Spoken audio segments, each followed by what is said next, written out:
इसी विषय पे करेंगे सर, इसी विषय पे छोटा सा सर प्लीज।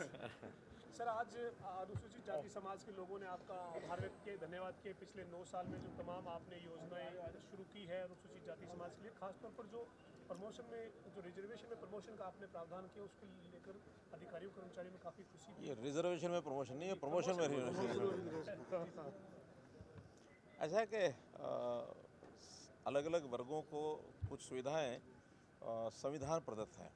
तो संविधान प्रदत्त ये है कि अनुसूचित जाति के समाज को 20% का आरक्षण नई भर्तियों में तो पहले से ही है।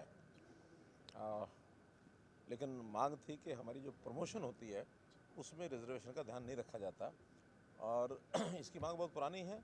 हमने 2015 में क्लास 3 क्लास 4 में तो उस समय कर दी थी, और वो लगातार बाकायदा चल भी रही है। क्लास 1 और क्लास 2 में नहीं थी।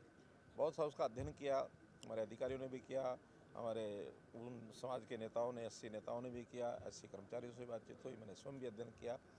तो अंततः कुछ चीज़ें दोनों तरफ की विरोध की थी लेकिन वो हमने सब उसमें से रास्ते निकाल के समझाया, और अब ये जो रिजर्वेशन इन प्रमोशन क्लास 1 और 2 इसको हमने कर दिया है, और वो इम्प्लीमेंट भी आज से एक प्रकार से हो गई है। आज एक लिस्ट सेकेंडरी एजुकेशन की, जिसमें डिप्टी डायरेक्टर्स की प्रमोशन करके एक लिस्ट उसका प्रारंभ भी कर दिया। आगे भी जो लिस्टों में प्रमोशन होगी वो सब इस रोस्टर पॉइंट्स का जो फार्मूला है उसको ध्यान में रख करके किया जाएगा।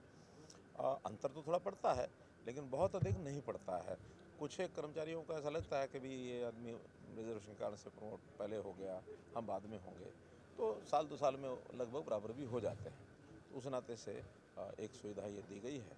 और ये भी अगर ऐसी समाज के लोग जितने जितने नीचे से ये जो 20% का कोटा अपना पूरा करते रहेंगे, और जो रिटायरमेंट की एज अगर थोड़ी उनकी ठीक होती रहेगी, तो ये आगे इस प्रकार की ये डिस्क्रिपेंसी रहेगी भी नहीं, फिर उसकी कोई बहुत बड़ी आवश्यकता रहती भी नहीं है। ये तो तब तक है कि जब ऊपर की प्रमोटेड पोस्टों में 20% नहीं होते, नीचे से प्रमोशन में उनको 20% के लिए ऊपर नहीं लाया जाता, तो तब तक है। लेकिन अब उसका प्रावधान कर दिया, अभी नीचे अगर जूनियर भी है तो रिजर्वेशन के कारण से उसको आगे लाया जाए। जी सर, आपने एक घोषणा की पीपली के अंदर एक बड़ी जो वो प्रतिमा लगाई जाएगी, और एक पर्यटन स्थल के तौर पर उस जगह का इस्तेमाल हो, 3 एकड़ जगह होगी, उसमें धीरे धीरे उसको विकसित किया जाएगा।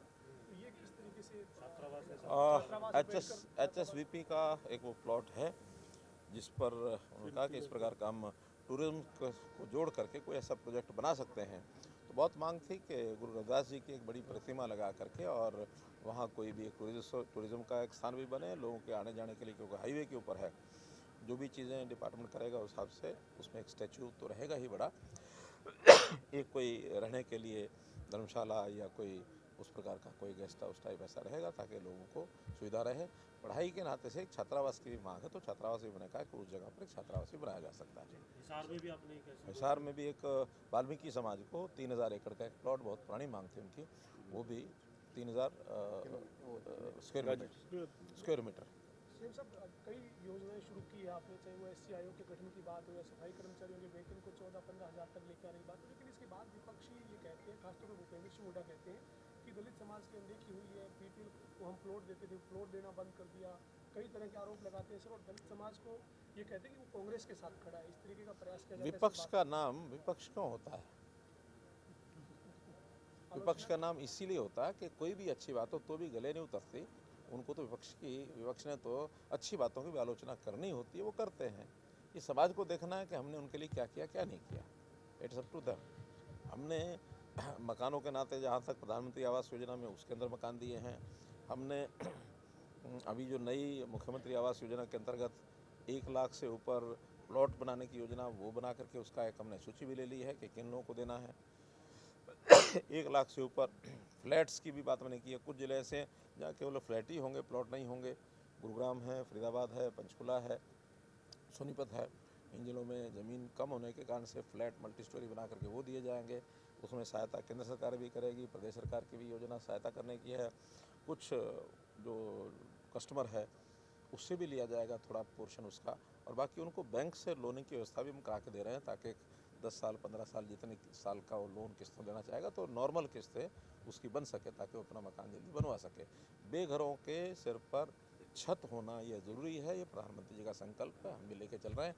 उन्होंने जो तमाशे किए थे, उस तमाशे में आज भी मुझे लगता है 15 से 20 हज़ार लोग ऐसे हैं जिनको नाम से तो 100 गज प्लाट दिए हुए हैं, ना रजिस्ट्रियाँ हुई, खड्डों में प्लॉट दे दिए, रजिस्ट्री होगी तो कब्जा नहीं मिला, बहुत झगड़े हमारे पास आते हैं। तो ऐसा बिना सोचे समझे कोई भी एक हवाई कोई ऐसी योजना बना करके और केवल पॉलिटिकल बेनिफिट के लिए करें कि वो हम करते नहीं। हम तो पहले उसकी फिजिबिलिटी देखते हैं, हर योजना का यानी फिजिबिलिटी क्या है, उसका लाभ कितना मिल सकता है, और उसके बाद उसको हम लागू करते हैं। 9 साल में सर कितने घर या फ्लैट अभी तक दिए गए अनुसूचित जाति के? अनुसूचित जाति नहीं, जो गरीब लोग थे जिन्होंने अप्लाई किया हुआ है, एप्लीकेशन होती है, उनका एक बीपीएल का सर्वे कराया जाता है। तो शहर और गांव के हिसाब से मुझे लगता है शायद लगभग 50 से 60 हज़ार मकान, एकदम एग्जैक्ट आंकड़ा मेरे पास नहीं है, लेकिन इतना दिया हुआ और भी उसमें से जो चल रहा है अभी निर्माणाधीन भी है। सिंह साहब, संगठन में नई नियुक्ति हुई, आज आपके पास आभार व्यक्त करने पहुंचे थे तमाम कार्यकर्ता, वो उत्साह नजर आया है। तो अब संगठन और सरकार मिलकर 2024 के मिशन में जिस तरीके से पहले से आप चल रहे हैं, तेज गति से रफ्तार और बढ़ेगी सर? देखिए, संगठन और सरकार पहले से भी मिलकर चल रहा है, हम आगे भी मिलकर चलेंगे। हमारी पार्टी की विशेषता है कि कभी वो तमाशे नहीं होते हैं कि जब उनको अपने अध्यक्ष बनाने के लिए भी वर्षों लग जाए, प्रदेश अध्यक्ष, और वर्षों के बाद प्रदेश बन जाए, तो जिले तो बनते ही नहीं है। कम से कम हम पिछले 9-10 साल से देख रहे हैं, कांग्रेस के जिलाध्यक्ष लेवल पर भी बने नहीं हैं। बनाने की बात आई तो झगड़े खड़े हुए, फिर फार्मूला निकाला कि अध्यक्ष होगा, कार्यकारी अध्यक्ष होगा, और फिर जब जातियों के समीकरण बैठाते बैठाते वो यहाँ तक भी कह जाते हैं कि मुख्यमंत्री के साथ चार उप मुख्यमंत्री भी होंगे। ये तमाशे कांग्रेस के घर के हैं, हमारे नहीं हैं। हमारा तो जो नीचे तक का, पन्ना प्रमुख तक का कार्यकर्ता और ऊपर राष्ट्रीय अध्यक्ष तक एक अनुशासनात्मक एक तरीके से चीज़ें होती हैं। 3 साल का कार्यकाल के बाद सामान्यतया चुनाव होते हैं पार्टी में भी, लेकिन अब चूँकि विधानसभा लोकसभा के चुनाव निकट हैं, इसलिए पार्टी ने तय किया कि अभी हम संगठनात्मक चुनाव इन चुनाव से पहले नहीं कराएंगे। उसके बाद फिर सदस्यता चुनाव ये सब चलेंगे। तो भाई कार्यकाल समाप्त होने के बाद दूसरे अध्यक्ष की नियुक्ति हुई है, राष्ट्रीय हमारे नेतृत्व में ये सब निर्णय लेते हैं। चंडीगढ़ का भी अध्यक्ष बदला गया है, पंजाब का बदला गया है, राजस्थान का बदला है, हरियाणा का बदल गया, उत्तर प्रदेश का बदला। तो ये सब प्रांतों के प्रधानमंत्री जी से भी मिले थे, क्या उस वक्त भी संगठन को लेकर चर्चा हुई थी कि आगे किस तरीके से जाना है? नहीं, प्रधानमंत्री जी जब मिलते हैं तो बहुत विषय होते हैं। उसमें तो क्या होता है कि एक इनफॉर्मल बातें सब रहती हैं। उसमें देश भर की भी चर्चा होती है, पड़ोसी प्रदेशों के चुनाव की भी चर्चा होती है, एसवाइएल की भी चर्चा होती है, हमारी योजनाएं जो हम नई नई बनाते हैं उसकी भी चर्चा होती है, संगठन की भी होती है, सरकार की भी होती है। चर्चाएं सब होती हैं, लेकिन क्योंकि उन्होंने कोई ना कोई उनको फर्स्ट हैंड इन्फॉर्मेशन अगर किसी से लेनी होती है, या तो संगठन के नाते जाएगी, प्रदेश अध्यक्ष बताएंगे, या मुख्यमंत्री नाते जाएगा हम बताएंगे। तो रूटीन का 2 महीने में 3 महीने में एक बार मिलने का हमारा क्रम है, लगातार पहले भी चलता था, आगे भी चलेगा। 5 राज्यों में चुनाव हो रहे सर, आप जाएंगे कैंपेन के लिए? मुझे कल ही पत्र मिला है कि वहाँ तीनों प्रांतों में 2 दिन का समय मांगा है। आज बैठ करके योजना बना करके मैं बताऊँगा। बहुत धन्यवाद।